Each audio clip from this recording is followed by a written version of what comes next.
The third place where I would do it, the third area that I would focus on would be to ramp up domestic production of the materials that we need, particularly around personal protective equipment for healthcare workers. This includes masks and gowns and gloves.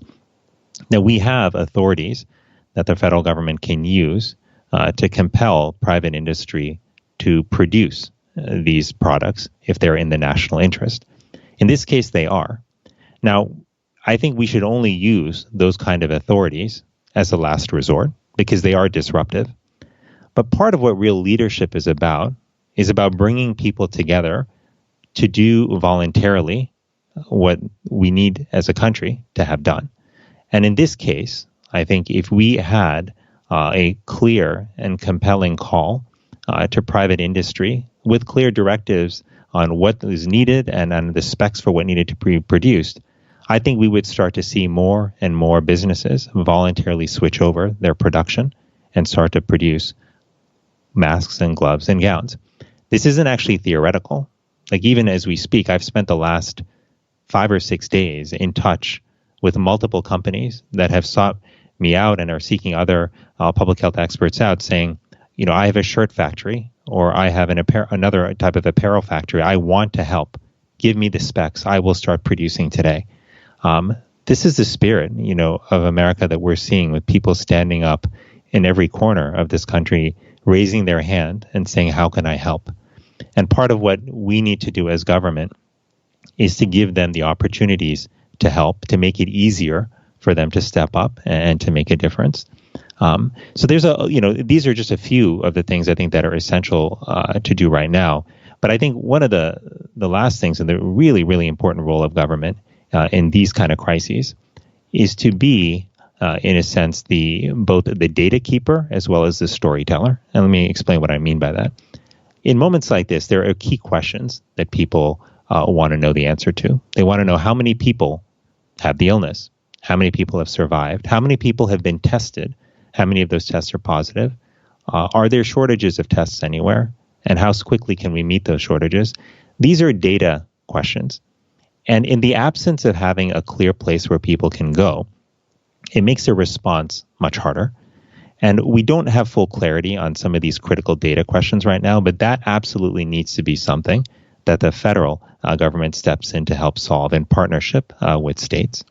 But the storyteller side of the coin is also very important. Storytelling is essential. It's not just entertainment. It's how we process events. It's how we anchor ourselves, in an experience. It's how we find meaning and make sense of really confusing times. And the role of a leader in a crisis, whether it's an individual leader or an organization, like in this case, like the federal government that's taking the lead, is to be able to tell a clear, honest, transparent, but compelling story about the journey we've been on and where we're going. You need to be able to tell people what we've seen and experienced, what the real costs of it are. But you also have to provide a hopeful path forward and help people see how we can emerge from this, what the path to doing that actually is, and how we can actually get there together. None of these things I've described are easy, but they are necessary. They're essential during crises. And these are some of the areas that I would focus on, if I had the privilege of serving. Thank you. It's been fascinating to observe, at least on the state level, Cuomo's daily briefings, which I think seem to be certainly a step in the right direction, but that would be needed, if I'm hearing you correctly, more so on a national level. God, I hope we can get our act together. I'm optimistic and pessimistic depending on the hour in which you happen to catch me. But it's do you think it is possible in a country like the United States, and we won't spend too much more time on the nitty gritty of this, but to implement some of the aspects of the playbooks from countries like, say, South Korea or China that seem to have played roles in somewhat, I shouldn't say necessarily completely containing, but lowering the R naught of the SARS-CoV-2 in these places. For instance, there's contact tracing and so on, which seems like it would run into privacy issues in the United States if we're using private cell phone data and geolocation and so on. You have, say, in South Korea, actual penalties. In other words, enforcement of shelter at home, which I believe escalated over time to the point where they got to something like in the thousands, between $5,000 and $8,000 per infraction. And I mention that just because a friend of mine told me that looking at satellite data of San Francisco after the shelter-in-place command, the foot traffic was roughly 60% of normal. So that doesn't strike me. It's a very leaky condom that you're using to practice safe sex, metaphorically speaking. So, right? So that doesn't really give me a super high degree of confidence in a compliant population without enforcement. Do you think we are simply too culturally different and too politically divided to implement some of these stricter measures, or would you, if you could, implement some of these things in the United States? Yeah, this is such a good question, and there's some of the extraordinary public health measures that have been taken in South Korea and China to really stem the tide of COVID-19 would be hard to take here, for sure.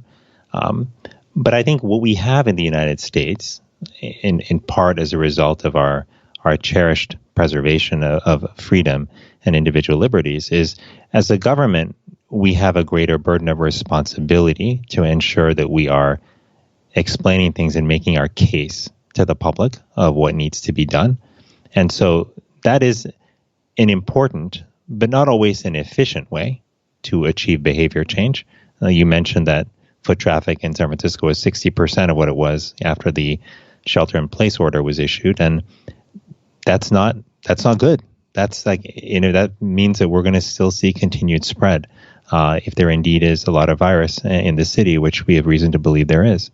And so I think the burden of responsibility on government and on leaders to really communicate in a clear and compelling way what has to be done, I think, is much greater in society here. But with that said, I do think that there are moments when the national interest is threatened where we have to ask ourselves what trade-offs are necessary in terms of individual liberties, to protect the national interest. And we make these decisions all the time. For example, we don't say that individual liberty means that you can drive whatever speed you want on the highway. We don't say that. We've also said that individual freedom doesn't mean that you can drive without a seatbelt. We've made mandatory seatbelt laws a thing in states all across the country. So as much as we may pride ourselves on being a country that preserves individual liberty, we have made thoughtful, calculated decisions in many occasions on what trade-offs are worth it for our own benefit and also for the public benefit. And I think when it comes to epidemic responses, what we're going to have to do in the aftermath of COVID-19 is, I think, have a much deeper discussion about what kind of trade-offs we need to make sure that something like this does not wreak the kind of havoc on our country that it very well may and seems poised to do. And if that means that we may need to consider contact tracing and our location tracing as part of what needs to be discussed, and we should have that discussion. I'm not saying that everyone should give their data over to the government, but these are the conversations that we need and debates that we need to have. We also have to ask ourselves what kind of power we want to give to different levels of government. Like, what should a local government be able to impose in terms of restrictions on your movements? What about a state government? What about a federal government? So these are tough and complicated questions, but I think part of the challenge we have with difficult issues in the modern day setting in the United States is that when things are difficult, because of the polarized environment in which we live, we tend to move on and just focus on other issues. So we don't deal with climate change because it has become a politically polarized issue.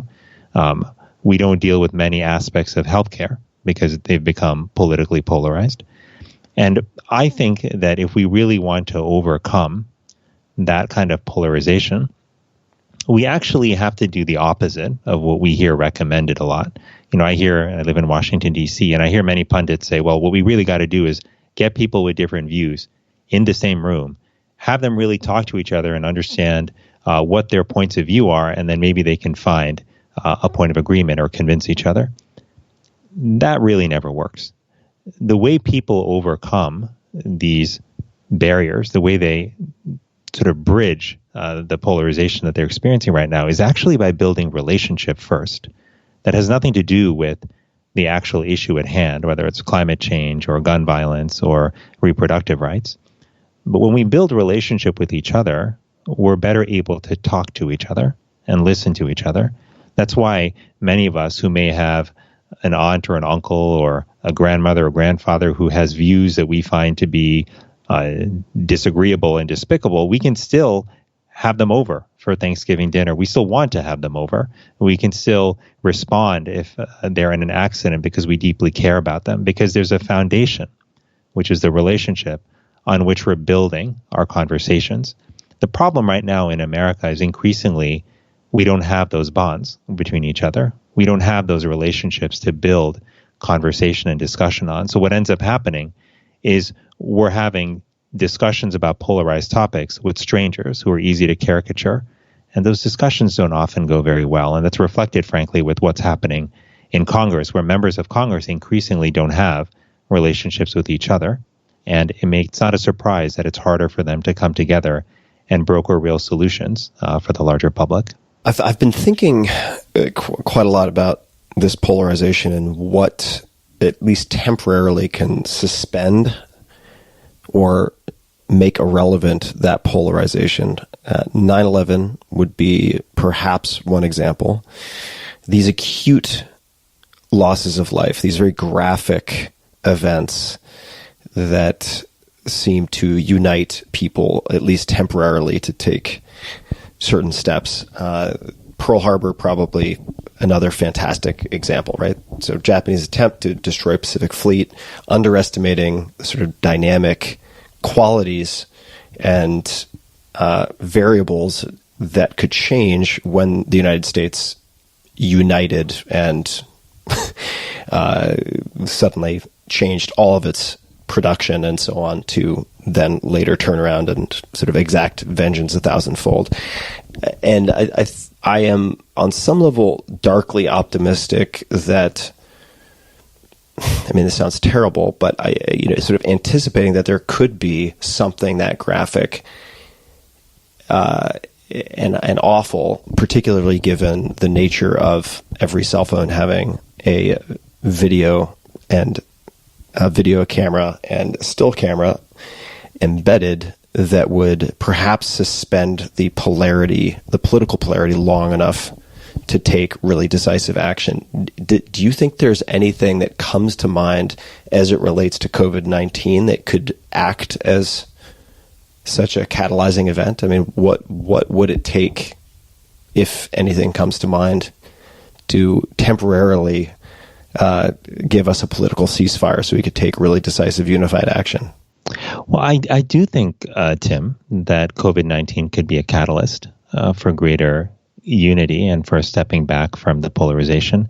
And part of what gives me hope is that I'm already starting to see that happen here and there in communities across the country as people reach out to each other and help each other.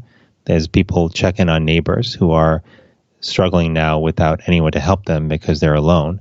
I've seen, even on a local level, even though this doesn't get a lot of press, I've seen local officials kind of step up and put traditional partisan issues aside to work together because they recognize that there's something much, much greater at stake and much more urgent, which is the lives of the people that they're there to serve. So I do think it can happen. What I worry about is does it always have to take a crisis, particularly one that involves a loss of life and great suffering, for us to realize that we truly need each other and that we need to come together and put our collective well-being over our individual interest? I hope it won't always take that, but I do think that given the magnitude of what COVID-19 has already done and what it stands to do to the United States and to the world, that this could be a wake-up call. This could be an opportunity for people to come together. The real question, though, Tim, is will they stay together? And if you look back at 9/11 and at many of the tragedies we've experienced as a country, we do come together and